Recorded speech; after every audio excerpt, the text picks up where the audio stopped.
نحمده ونصلي على رسوله الكريم اما بعد فاعوذ بالله السميع العليم من الشيطان الرجيم من حمزه ونفخه ونفثه بسم اللہ الرحمن الرحیم۔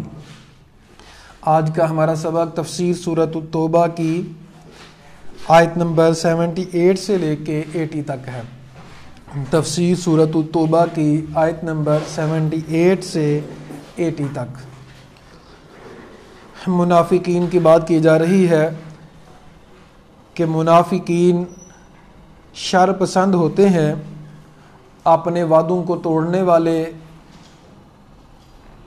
اور مسلمانوں سے بدعہدی کرنے والے ہوتے ہیں۔ تو اللہ تعالیٰ فرماتے ہیں علم یعلموا، یہ جو اندر خاتے کچھ رکھتے ہیں اور سامنے کچھ لے کے آتے ہیں۔ نبی کریم صلی اللہ علیہ وسلم نے فرمایا سب سے بدترین انسان وہ ہوتا ہے ذو الوجہین، دو چہروں والا ہوتا ہے، کہ ایک چہرہ کسی کے پاس کسی طرح کا لے کے آتا ہے، پھر دوسرا مطلب کسی کو کچھ کہا کسی کو کچھ کہہ رہا ہے۔ منافقت کرنا، دوگلا پالیسی اختیار کرنا، یہ منافقت کا کام ہے۔ تو علم یعلموا، کیا وہ نہیں جانتے ان اللہ یعلم سرهم ونجواهم، کہ بے شک اللہ تعالیٰ پوشیدہ ان کے دلوں کے بید۔ سر کا معنی جس طرح نمازیں سری اور جہری ہوتی ہیں، سر کا معنی پوشیدہ۔ ایسی نمازیں جن میں قرات آہستہ ہوتی ہیں ان کو سری نمازیں کہتے ہیں، جن میں جہر کا معنی اونچی، تو جن نمازوں میں اونچی قرات کی جاتی ہے ان کو جہری نمازیں کہتے ہیں۔ وَنَجْوَاهُمْ، اور ان کی سرگوشیاں۔ سرگوشیاں کیا ہوتی ہیں؟ کان میں کسی کے بات کرنا۔ وَأَنَّ اللَّهَ عَلَّامُ الْغُیُوبِ، بے شک اللہ تو غیبوں کو جاننے والا ہے۔ علام یہ اسم مبالغہ کا صیغہ ہے، مبالغہ جس میں معنی کی زیادتی ہوتی ہے، کہ اللہ تعالیٰ تو ہر قسم کے غیب کو خوب جاننے والا ہے۔ اللہ کے لیے تو کوئی چیز پوشیدہ ہے ہی نہیں، تو اللہ سے کیوں یہ چھپاتے ہیں؟ اپنے طور پہ سمجھ رہے ہوتے ہیں کہ ہم مسلمانوں کو دھوکہ دے رہے ہیں، اللہ کو تو پتہ ہے نا۔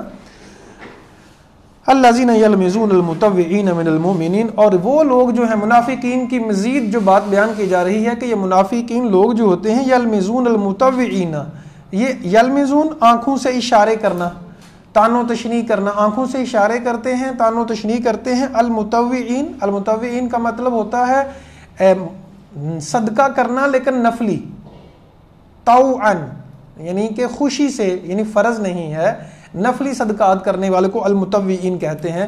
تو مومنین نفلی صدقات کرتے تھے تو یہ ان کے اوپر تان و تشنیع کرتے تھے۔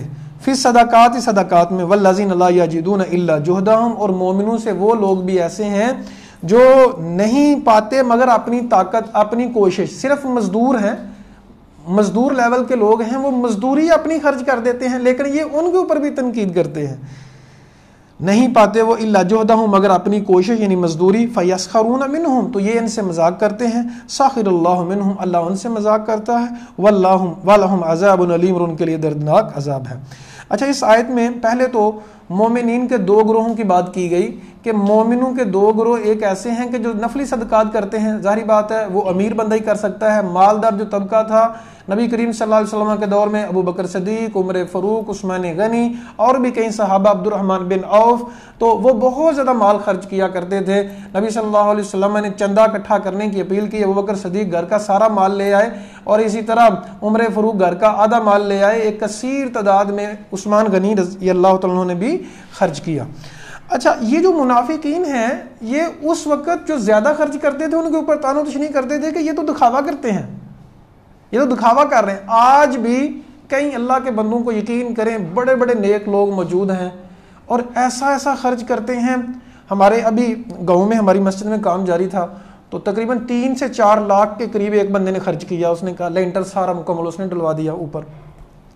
ہم نا اپنی میٹنگ میں اس کا نام لے بیٹھا کہ یار فلاں بندے نے یہ کیا۔ ظاہری بات ہے ہم میٹنگ ہے، ویسے تو نہیں کہ یہ پیسہ کہاں سے آیا، اس کا حساب تو دینا ہوتا ہے کہ یہ معاملہ ہے تو یہ وہاں سے آیا۔ بندہ ناراض ہو گیا مجھ سے، پھر جا کے ہم نے ان سے کہا بھائی جان یہ ہماری مجبوری تھی، ہم نے میٹنگ میں جا کے بتانا تھا، اس وجہ سے تو مطلب آپ کا پیسہ جو ہے وہ آپ کو اس کا اجر مل گیا۔ کہ اس لیول کے لوگ جو ہیں صدقہ و خیرات کرنے والے لوگ، 2 جگہ پہ ایک بندے نے فلٹر پلانٹ لگوائے، 2 جگہ پہ ان کو کہا گیا کہ آپ آ کے یہاں کریں، وہ کریں، افتتاح کریں، نہیں گیا بندہ، ان کو میں ذاتی طور پہ جانتا ہوں، اور بھی کئی لوگ ہیں۔ تو اچھا، میں جو بتانے کا مقصد یہ ہے، اس وقت کے منافقین کیا کرتے تھے؟ امیر لوگوں کے بھی اوپر تانو تشنیع کرتے تھے۔ آج کے منافقین بھی امیر لوگوں پہ تانو تشنیع کرتے ہیں، دیکھیں جی فلاں تو امیر آدمی ہے، وہ تو گاڑی بنگلے والا ہے، وہ ایسے کرتا ہے، وہ تو دکھاوا کرتا ہے، وہ تو اپنے نام کے لیے کرتا ہے۔ تو اس وقت بھی یہ منافقین کہتے تھے، آج کے منافقین بھی کہتے ہیں۔ اب اللہ کے بندو، تمہیں کیا پتا کہ اس کی نیت کیا ہے؟ اللہ نے جب اجازت دے رکھی ہے کہ آپ ظاہری طور پہ بھی خرچ کر سکتے ہیں، چھپ کے بھی کر سکتے ہیں، بعض دفعہ ظاہری طور پہ خرچ کرنے کا زیادہ فائدہ ہوتا ہے، دوسرے لوگ بھی کر لیتے ہیں دیکھ کے۔ اچھا، نبی کریم صلی اللہ علیہ وسلم کے دور میں اس وقت مزدور ٹائپ لوگ تھے، ظاہری بات ہے غریب صحابہ زیادہ تھے۔ انہوں نے جا کے جب نبی صلی اللہ علیہ وسلم نے کہا، اعلان کر دیا خرچ کرنے کا، نبی کریم صلی اللہ علیہ وسلم کی زبان سے الفاظ نکلنے کی دیر تھی، ایک صحابی گئے ہیں، جا کے یہودی کے کھیت میں جا کے مزدوری کی، کچھ کھجوریں ملیں، اور جو ڈھیر اکٹھا کیا گیا تھا نبی صلی اللہ علیہ وسلم نے وہ کھجوریں اس کے اوپر لا کے رکھ دی، لیکن نبی صلی اللہ علیہ وسلم تو قدر کرنے والے تھے۔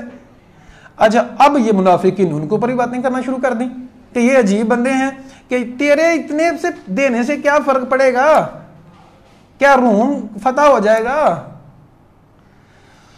ہاں، تو بات یہاں سے ہمیں کیا ثابت ہوا کہ منافقین کا کردار اس وقت بھی تانو تشنیع کرنا تھا، آج بھی منافقین کا کام تانو تشنیع کرنا ہے۔ نیت کو اللہ بہتر جانتا ہے، ہم تو نیت کے معاملے کو نہیں جانتے۔ تو اللہ تعالیٰ ہمیں سمجھ عطا فرمائے۔ تو دونوں طرح کے لوگوں کی اللہ تعالیٰ نے، مسلمانوں کے جو دونوں گروہ تھے ان کی تعریف بھی یہاں کی، اور منافقین کی مذمت بھی کی کہ منافقین جو تان و تشنیع زیادہ کرتے ہیں۔ استغفر لہم، آپ ان کے لیے استغفار کریں، او لا تستغفر لہم، یا ان کے لیے استغفار نہ کریں۔ ان تستغفر لہم، اگر آپ استغفار کریں گے ان کے لیے 70 مرہ، 70 دفعہ بھی، فلن یغفر اللہ لہم، اللہ ان کو معاف نہیں کرے گا۔ لن کا معنی ہرگز نہیں، بس اللہ ہرگز بھی ان کو معاف نہیں کرے گا۔ ذالک بانہم کفروا، یہ ایسے لوگ ہیں کہ انہوں نے کفر کیا ہے اللہ کے ساتھ، اس کے رسول کے ساتھ۔ واللہ لا یہدی القوم الفاسقین، اللہ فاسق قوم کو ہدایت نہیں دیتا۔ عبداللہ بن ابی جب فوت ہو گیا تو جو ان کا بیٹا تھا عبداللہ، ان کا نام بھی عبداللہ تھا، وہ صحیح صحابی تھے، سچے دل والے تھے، سچے مومن تھے۔ انہوں نے آگے گزارش کی کہ یا رسول اللہ، آپ میرے باپ کا جنازہ آپ پڑھا دیں۔ تو جنازے میں تو دعا ہوتی ہے نا، تو اللہ نے تو منع کیا ہوا تھا، یہ بعد میں نازل ہوا، یہ آیات جو ہیں یہ بعد میں نازل ہوئیں کہ نبی صلی اللہ علیہ وسلم نے پہلے جنازہ پڑھا دیا تھا۔ اپنا جو ہے کرتا مبارک بھی آپ نے کفن کے لیے دے دیا۔ دیکھیں نبی کریم صلی اللہ علیہ وسلم تو مطلب ان چاہتے تھے کہ عذاب سے بچ جائے، لیکن وہ تو اللہ کا کام ہے کہ بچانا ہے کہ نہیں۔ اس کے بعد اللہ تعالیٰ نے یہ آیات نازل کی، اور نبی کریم یہ آیت نازل کی، نبی کریم صلی اللہ علیہ وسلم نے فرمایا، اگر مجھے پتا ہوتا، اگر اللہ اجازت دیتا تھا کہ 70 سے زیادہ دفعہ کرنا پڑے ان کے لیے استغفار، تو میں 70 سے زیادہ دفعہ استغفار کر لوں کہ اللہ ان کو معاف کر دے۔ لیکن یہاں سے مراد جو ہے یہ نہیں ہے کہ 70 سے زیادہ دفعہ کہیں گے تو اللہ تعالیٰ معاف کر دے گا، یہاں کثرت تعداد مراد ہے کہ کتنی زیادہ دفعہ بھی تم اگر استغفار کر لو گے تو اللہ ان کو معاف نہیں کرے گا۔ اسی طرح یہ منافقین ہے، یہ ان منافقین کی بات ہے جو سامنے آ جاتے ہیں، بالکل واضح ہو جاتے ہیں۔ آج کے دور میں ہم کسی کے بارے میں نہیں کہہ سکتے کہ فلاں منافق ہے، ایک بندہ کلمہ پڑھنے والا ہے تو ہم اس کے لیے دعا کریں گے اور اس کا جنازہ پڑھیں گے، اس کے لیے معافی مانگیں گے۔ مشرکین کے لیے دعا نہیں ہو سکتی، کافرین کے لیے دعا نہیں ہو سکتی۔ یاد رکھیے گا، مشرک یا کافر اس کی زندگی میں اس کے لیے دعا ہو سکتی ہے، کیا اللہ تعالیٰ اس کو ہدایت عطا فرمائے، نبی صلی اللہ علیہ وسلم نے کی تھی نا۔